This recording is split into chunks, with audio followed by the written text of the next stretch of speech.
much fun. I've been teaching for 22 years, but I've been learning my whole life. And that's why I have a company called Edu Learn Grow. I'm a sports nutritionist. I'm an avid traveler, and I'm an active Rotarian. I'm also the territory head for the Early Childhood Association Mumbai. I'm founder Edu Learn Grow and co-founder the ABCD Show. Hi, I'm Bela Kotwani, also known as Big B. Big for the size of my heart and B for Bela. A fun-loving person with a great sense of humor and a passionate pickleball player. National Core Committee member of Early Childhood Association, founder and principal of Cosmic Kids International, co-founder Puppet Maestros, and co-founder the ABCD Show. The ABCD Show is a show where everything concerned with children is addressed. We're going to get in eminent experts whose opinions matter. We're going to introduce you to new products. We're going to have theories unfold into practice. We'll discuss mental health and wellness. We'll look at best practices. We'll give you parenting tips, and we'll explore tools and strategies to help you teach So, effectively. if you are a preschool coordinator, parent, teacher, or anyone who has anything to do with children, this show is for you. So don't forget to like our page to know more about our upcoming events.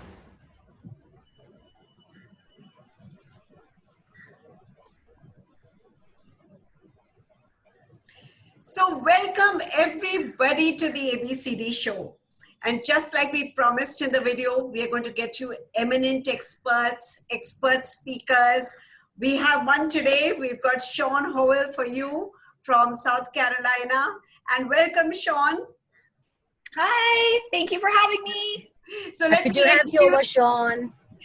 let me introduce Shawn for the ones who don't know her. Shawn is the mother of 2 children. She has a growing YouTube channel called Shawn M. Howell, which is aimed at bringing families together through fun and games. Shawn and her family live in South Carolina in the United States.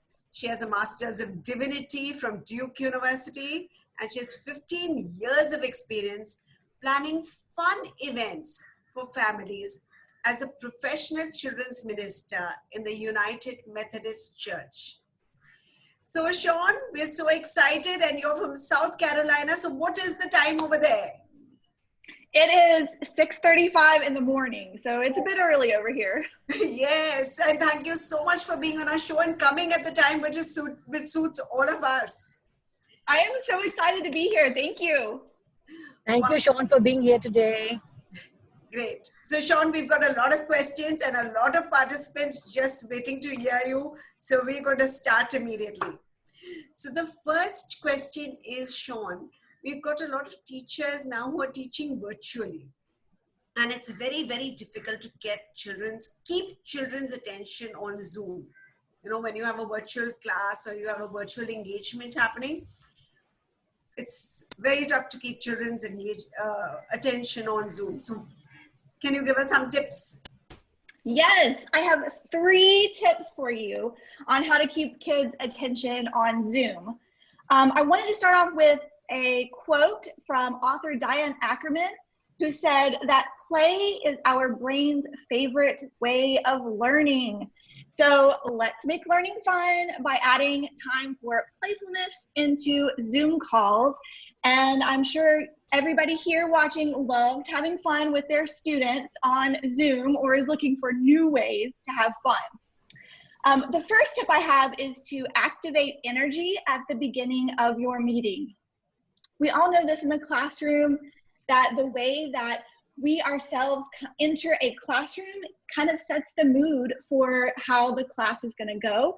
So if you come in tired and exhausted, then your class is going to be tired and exhausted. So your kids still pick up on your energy level, whether you are doing that in person or online. And especially online, it is very difficult to activate your own energy. So I like to start off with a virtual handshake or a greeting. A virtual handshake, I mean, you know how we did earlier with heart hands. Have your students also come up and help you do a virtual greeting. They can come up with it themselves. So you could do like a series of hand motions, or you could just, I mean, really it could be anything, because, you know, we can't physically shake hands. You could do like a virtual fist bump. Yeah, it can be really anything, but get your students' input and how you greet everybody when they come on. And now I'm assuming everybody starts their Zoom class with kids muted, so that there's not a lot of chatter. So if you do that, the virtual handshake becomes even more important, because it helps the kids feel like they've been seen and they're part of this community of your class. So another way to start your Zoom class off and activate your energy is to start off with a game. Just a very simple game. I love simple games. I don't like to put a lot of time and energy. I don't like complicated games. I am all about easy and simple. So I like to have just a couple of games, probably 3 planned out, but only do 1, but just in case it completely bombs and, you know, the kids don't like it, it doesn't go over as well as you thought, you have some backup plans. So on my YouTube channel, you're gonna find over 100 Zoom game ideas. I think I have around 100, and I'm adding to it every week. So a plethora of ideas for kids. Let's see if I can give you an example of that, of a game would be, a lot of you are probably familiar with Go Find It, which encourages your students to get up and run to find an object. So if you're looking for a game that gets the kids moving, then this would be it. So you can ask them to go find a specific object and to bring it back and show it on screen. And everybody can play this at the same time. So if you're looking for a game that all of your students can play at the same time, this is a great one. Now, if you, you can take this game and make it a little more educational by asking your students to find, if they're working on their colors, to find an object of a specific color. If you are working on, you know, they're learning their shapes, say go find something that is a certain shape. You could even do, let's see, I've got a bunch of examples here. A letter of the alphabet. You know, if you're working on alphabet, you could say go find something that begins with a certain letter. If you're working on math skills, I have a YouTuber friend. Her channel name is Everything Aja. She is a parent as well as a teacher and works in administration in the schools. And so her channel, my channel is a lot more fun focused, and her channel has a lot of educational suggestions specifically for the preschool age. But you can ask your students to go and find 2 objects in certain quantities. So you could say, go find two objects and bring back, you could bring back 1 or 3 of those. So say a student goes, they pick up 2 straws, they bring back 2 straws, and they bring back 3 blocks. So then you can use the annotate feature on Zoom, well, not the annotate, the whiteboard feature. Is everybody familiar with the whiteboard feature?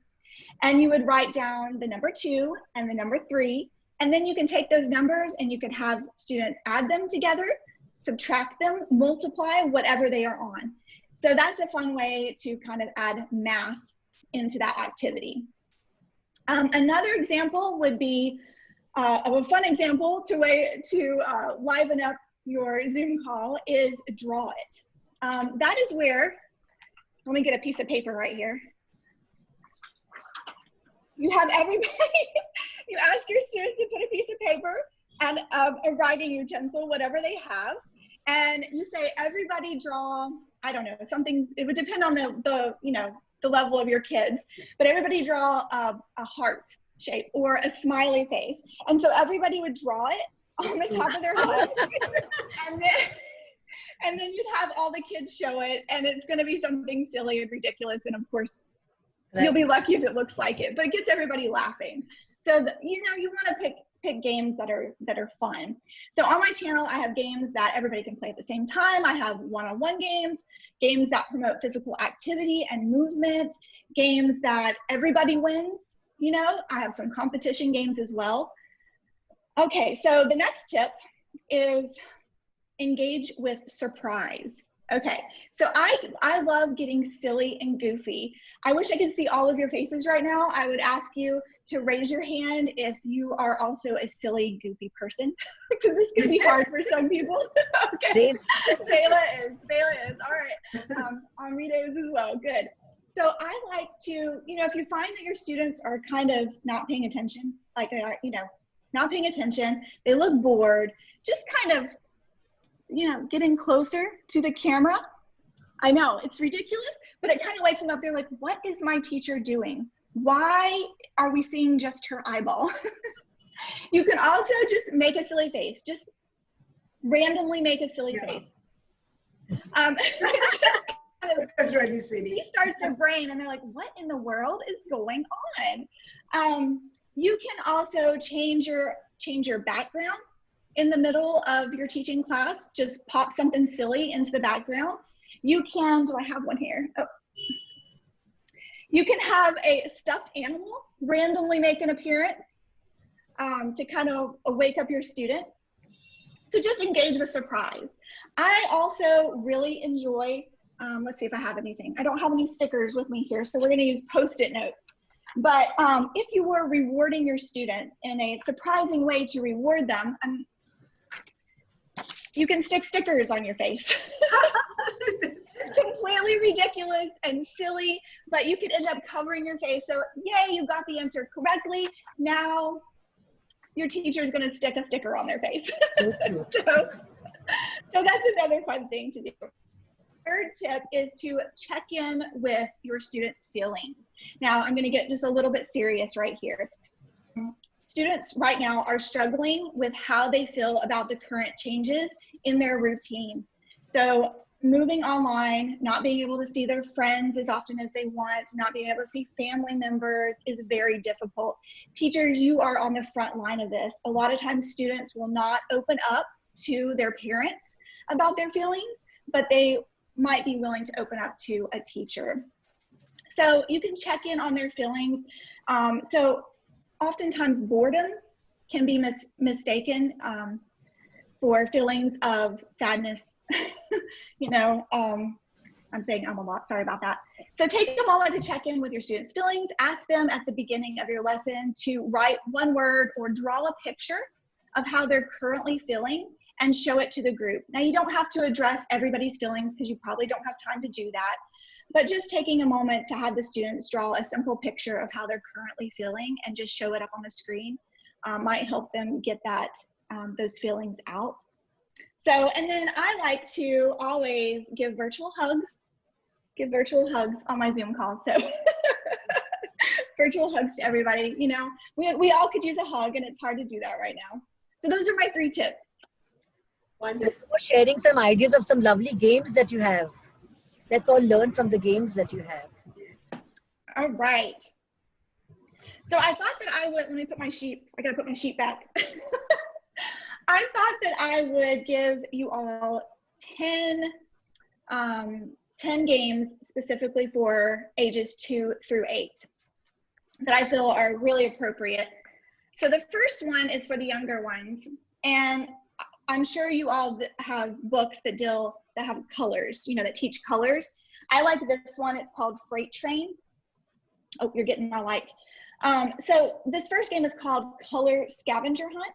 So what you would do is you would read whatever teaching coloring book you have, and then you would tell your students, you know, what color is this? It's red. Okay, go find me an object that's red. So it kind of combines the go find it game with also a learning book. So this works with any color book that you have that teach colors. So I like that one. The second game idea is called Picnic Peekaboo, and this is one of my own games. So I am going to share my screen right now, and I'm going to show you. Give me just a minute here to find my Picnic Peekaboo game. Alrighty.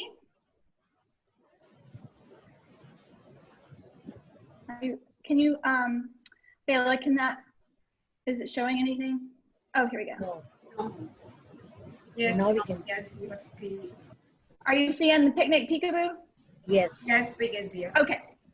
Okay, good. Do you mind if I play this? Yes, It's please. like a little video? Please. These two. Okay. So this is just a fun little preschool game that, you know, teaches them animals and just is a little fun.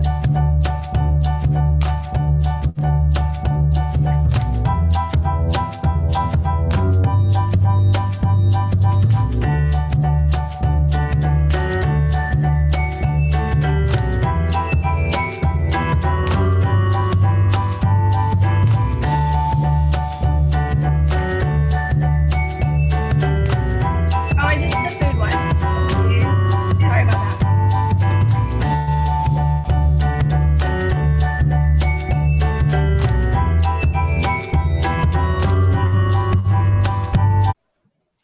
All right, let me get back to the screen here.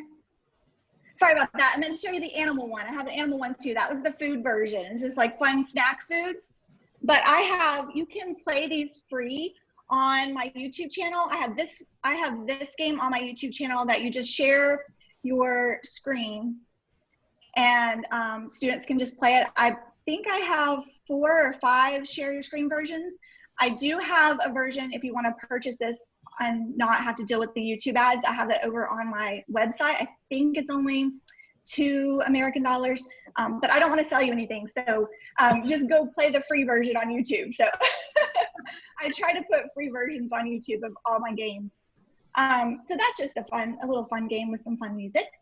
The third game I have is an icebreaker game. Are you all familiar with the term icebreaker? Yes. Okay. All right, so this one is called Commonalities, and it's just a get to know you game, you know, if you're meeting with your students for the first time. It's great for kids to get to know one another. They don't have to take a big risk and share something personal. So especially if you have a new group of students in and they don't really know each other, and you don't want to ask them too deep of a question, you know, too personal, because they're just not going to open up to you that soon. So you want something to kind of break the ice. So this game allows kids to see what they have in common with their new classmates without having to think too hard about their answer. So teacher, you're going to give your class a prompt and have students touch their nose if they believe and agree with your statement. So an example would be touch your nose if you love wearing sneakers. I do. I love wearing sneakers. All right, touch your nose if you'd rather be in school in person rather than online virtual school. And so you can really get some deep answers there. Touch your nose if you have a sibling. You get the idea. You can make up whatever you want. And that's just a fun one. Okay. The next game idea is called Frankenstein drawing. Your students are going to need a piece of paper again and a writing utensil. And they're going to need to close their eyes. So you're going to have to trust your students that they aren't going to cheat and peek. But you'll just ask them, you're going to say, okay, draw a head. And so with their eyes closed, they're going to draw a head. And then you'll say, draw an arm, draw a body, draw a leg. And as they go through, so when they finish drawing, you can get as detailed as saying draw an ear, draw a nose, draw eyes. And then everybody would show their drawing at the end of the class, and you're going to end up with some crazy drawing. Laughs. Really. For everyone to laugh. All right, so, okay, game number 5 is called This or That. It's another icebreaker game. You're going to give kids only 2 options and let them choose what they like best. And kids have to raise their hand if they like an option or not. So for example, you would say Nike or Adidas. So I like to assign 2 different motions for each one. So you could say, if you like Nike, raise your hand. If you like Adidas, touch your nose. I'm just using those 2 because I always go to those 2. It could be whatever. Burgers or chicken. And then students would, raise hand or touch a nose. Morning person or night owl. So that's a really simple one to do. All right, so game number 6 is called Build a Story. I'm going to share my screen again here, so bear with me. I'm going to find a picture. Here we go. Okay, so this is great at helping kids write stories together and work as a team. So this is a picture here, as you can see, of a beach and stairs leading down to a beach. So you're going to need to have a picture for every student in your class, and they are going to write a story together. So I would start this story off with, once upon a time, there was an empowered girl who had never been to the beach before. So she walked down the stairs and saw the beach for the first time. And then you would pop up another picture, and I'm going to screen share again. You'd pop up another picture, and the next student would then add to the story. Now, I don't know if you are familiar with Unsplash. Are you all familiar with the website Unsplash? No. It is a place where you can download pictures for free. So right here, I've typed in beach, and you can see that's where I got this picture, this image from. You can type in everything, anything. Let's try beach chair. So see, it'll just let you download any picture. So this is just a great resource for anything you need it for. And it's completely free. And then you would just, you know, drag the picture off the screen or click the little download photo button on the thing. And it'll even have pictures of kids playing, lots of options there. So that's how I got that picture. Okay. All right, game number 7 is called Where Am I? So I am going to now change my virtual background and see if you can guess where I am. Where am I? You're near a castle. I thought maybe Disney. It is Disney. You are correct, Bela. It is Disney. Okay. Now, these are all places in the United States. So, like I said, you can go to Unsplash and you can download any place, any picture. You could type in any city in the world and use that picture as your virtual background. Okay, this is a hard one. This is from where I was raised and grew up, not in this house, but in this town. Does anybody know where this is? This is a hard one. This is a church. It's actually another castle. It's called the Biltmore House. It is huge, huge mansion. Nobody lives in it anymore. It's just a tourist destination in North Carolina, which is where I am from, in Asheville, North Carolina. So you can literally change it wherever, and then your students would guess where you are. So it's a great lesson. You know, you could put, here, let me go back to, you can put, let me go back to my regular background. You can put whatever, you know, if you're teaching geography, you can change your background to whatever you need. So the app is called unsplash.com. Yes, I can write that in for the chat. pictures. Yes. For the pictures, yes. Okay, good. Yes. All right, the next game is called Roll the Dice, Let's Get Moving. So you're gonna need a die. Just the teacher, nobody else needs one. And you're gonna assign, you can make this exercise or just fun, whatever you want. But if you need the kids to get up and moving, you need like a little break moment in your class, you can say, okay, 4. So you'd roll it, and then whatever it lands on, say it rolled on 4, and 4 is assigned. You have to do 4 jumping jacks. Have the kids do 4 jumping jacks. So you would assign a different movement for each one. You could literally do whatever. You could assign, I don't know, do 3 cat noises. I don't know, if you roll a 3. make your own silly, movement or sound to your device, to your die for each number, and it's a good way to get kids up and moving, and you just need to die. All right, the next one is also about animals. Okay, so game number 9, we're almost at the end of my games. Game number 9 is called Animal Movement, And this is basically what it sounds like. So you'd call out the name of an animal and everybody has to act like that animal. So we could do the cat one. We say cat and everybody, you know, act like a cat. I'm supposed to be, these are paws and I'm brushing my ears. Act like an elephant, you know, with the big trunk. So that helps them, you know, associate sound with the different animals. Okay, game number 10 is called Trivia Maker. Anybody familiar with Trivia Maker? No. This is a website. Let me see if I find it here real quick. And it is a website where you can create your own games. Oh, where'd it go? Where's my screen? Here we go. Okay. So Trivia Maker, you can create Wheel of Fortune games. You can create Jeopardy games. You can do just basic trivia. You can do learning games. There are free games that you can play on here as well as paid options. So I just want to let you guys know about this as a possible resource for you. But it's super easy to just kind of make your own game. Okay. I do have, Bela, I do have a list of resources that I can put in the chat here. Wonderful. I've already I've posted those, what you send me on email. I've already pasted those links over here. Oh, good. Okay, perfect. Thank you. Okay, so that is it. Those are my 10 games. Wonderful. So now we have more questions which are coming your way. So Shawn, you had told us that you have some ways that we can improve our screen presence.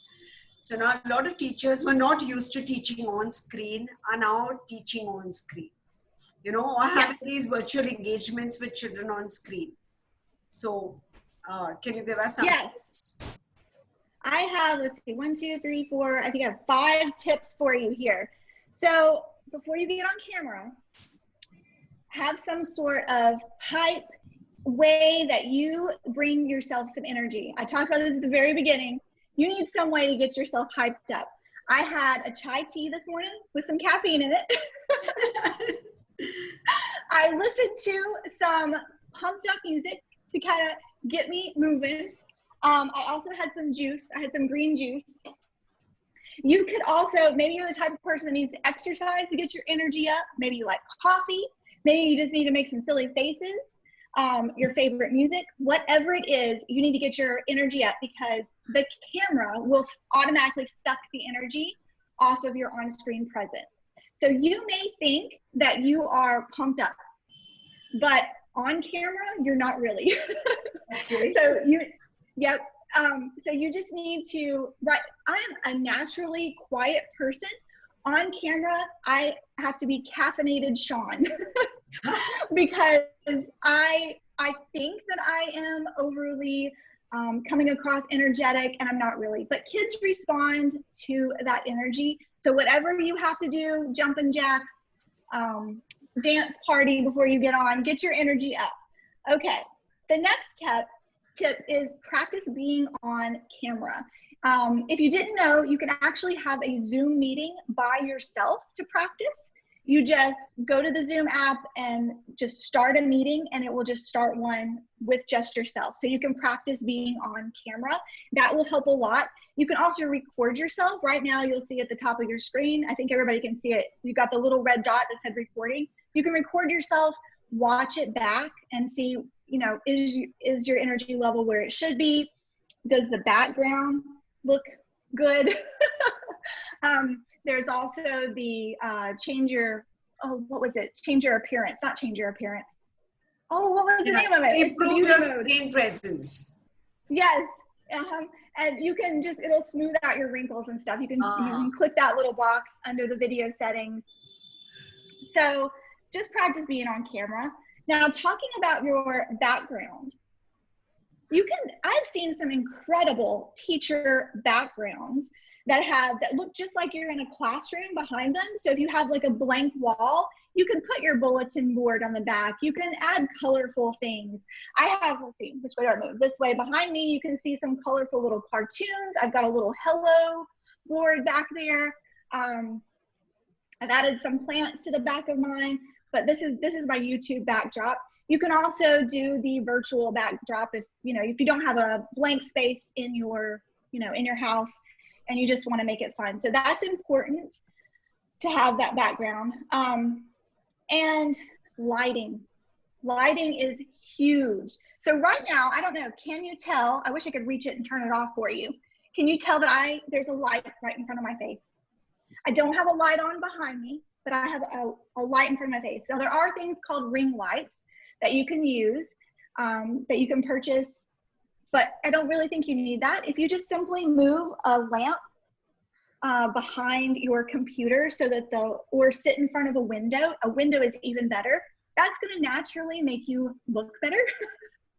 It's gonna light up your face and kind of darken your background. You never wanna have a light behind you because that's how you're gonna get the effect of your dark. It looks like you have a shadow in front of you if you're backlit. So you don't want that. You always wanna put the light in front of you, and a window is honestly the best. Let's see here.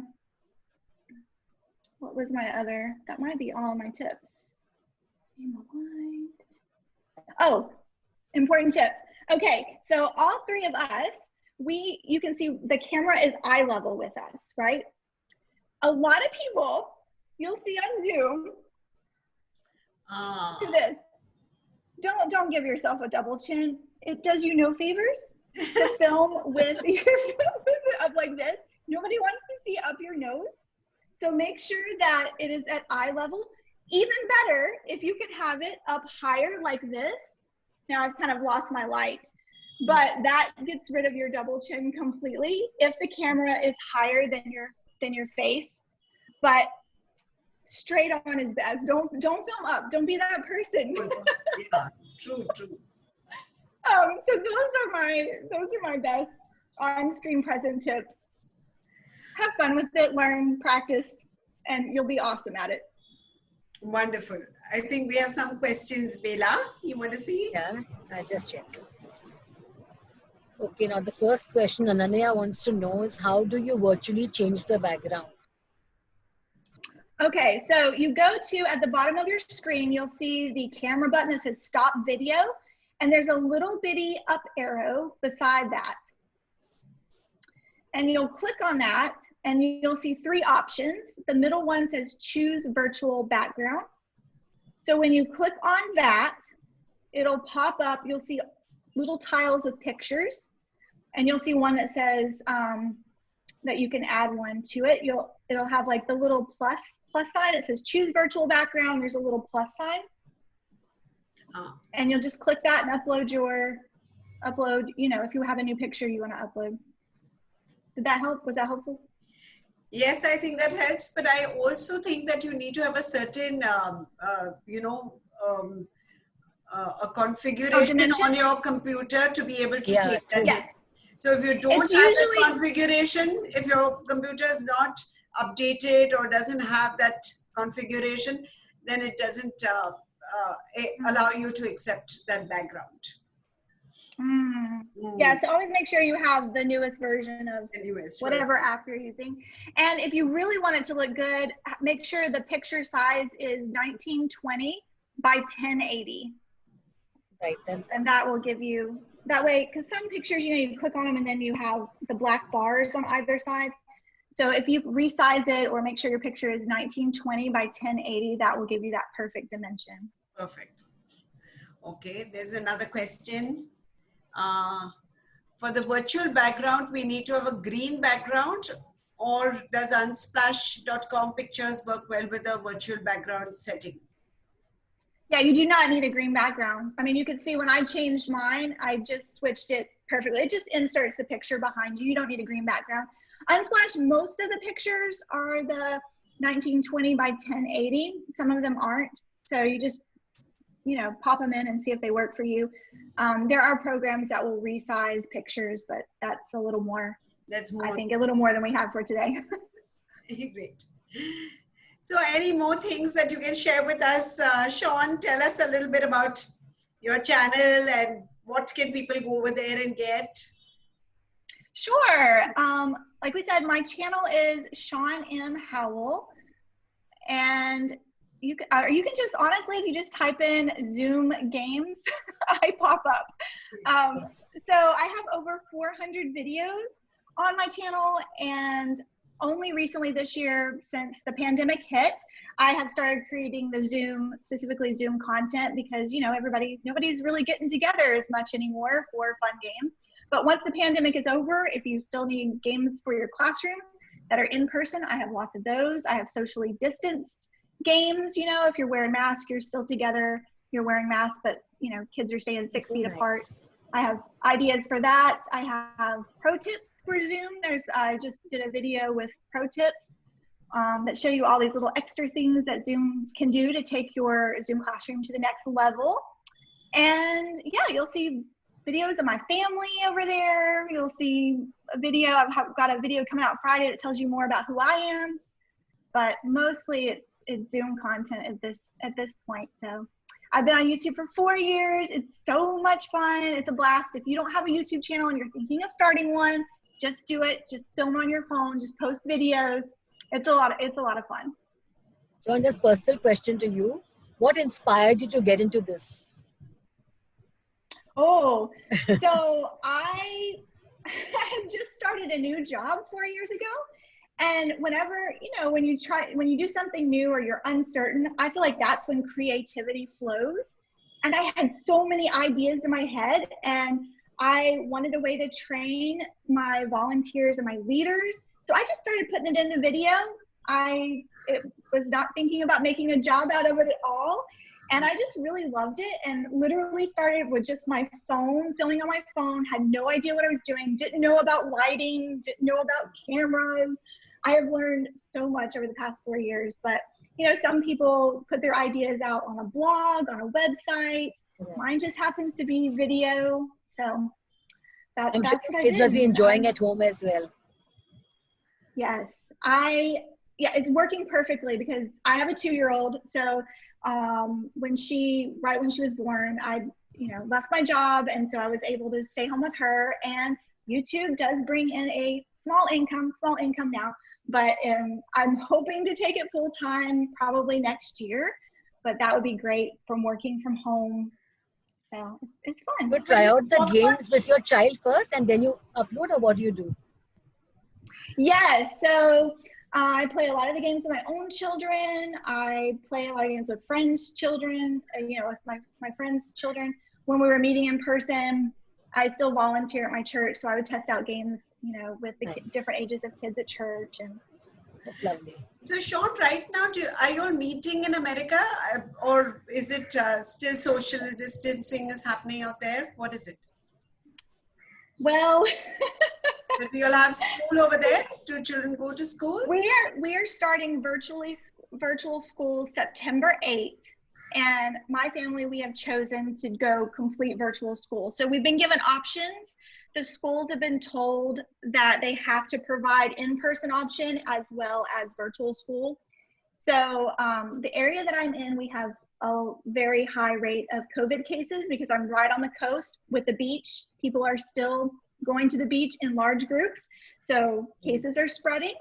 And so I'm not sending my child to school because, to me, it's only a matter of time that they're going to get sick and schools are going to shut down again here. But yeah, they've given us all 2 options. They've pushed back the date. Normally we've already started school at this time, but they pushed it back to September 8th. So we'll see what happens. Yes. So the teachers will possibly use your games to play with the children. Virtually. I don't know if anybody around here knows that I do YouTube. It's so funny. Most people who see my channel are people I've never met. So there are very few people that I actually know that know I have a channel, because I feel like you get judged more by people you know than people you don't know. But we just love your channel. Yes, it's very nice. I Thank went you personally so and saw so many of your games. I really love them. So thank you, Shawn, for being here with us. Do we have any more questions, Thank you audience? so much. Any more questions from the audience? Otherwise, we'll wind up for the day. But I want to tell all the audience, everyone in the audience, that please go to Shawn's website, because and go to her YouTube channel because she's got some lovely games and you can use all of these in class. I think I've already posted the website details in the chat, so please scroll up and look at the Yeah. details. Yes. So thank you, Shawn, for getting up so early in the morning and being here with us. And we really enjoyed your so tips much and for this ideas. opportunity. Thank you so much. This is just amazing that I was able to talk with you all and share my ideas. It really blows my mind that you all care what I have to say. So thank you so much. If you do end up over at my channel, please let me know in the comment section of the video that you're coming from here, that you saw me here. I would love to say hi to you. So sweet. Thank you, Shawn, for that. So I would like to tell my audience for the next show that is on next Wednesday, we have Himangini Babla with us. She has more than 50 years of experience in the education sector, and she'll be speaking on the topic, Unlocking the Door to Literacy. So stay tuned next Wednesday, 26th August, Wednesday, 4 o'clock time. So be there, everyone. See you. Bye-bye.